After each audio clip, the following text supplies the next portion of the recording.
ანუ მთელი ინფრასტრუქტურა აქვს მოწყობილი აქვს ძველებს ეს.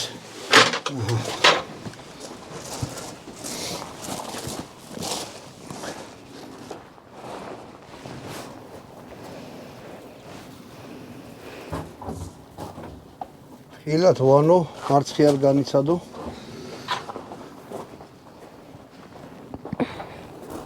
ეხლა ნახეთ, ჩამოვედი დავლა. იგივე მეაჩვენე. ანუ ნახეთ. კოშკის პირველი სართულია ეს. მეორე სართული, მესამე სართული და მეოთხე სართული. ანუ გადახურულია. ყველაფერია კარგად მოფიქრებული. თუ რამეა ეზოდან შეგიძლია ავარდე პირდაპირ საბრძოლო ბილიკზე. ყველა კოშკიდან არის საბრძოლო ბილიკზე და სუომი ხო არ იყო. სამხედრო ბაზაა ჩათვალეთ და იმაშრება რა ქვია.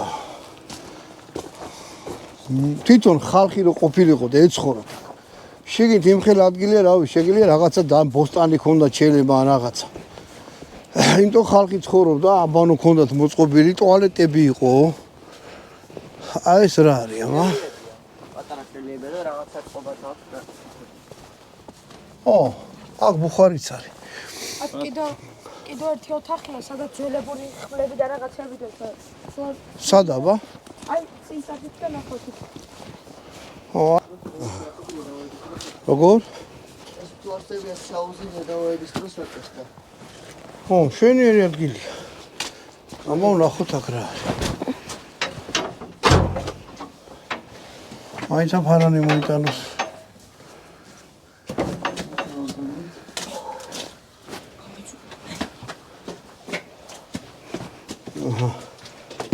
აქ რა არის, აბა?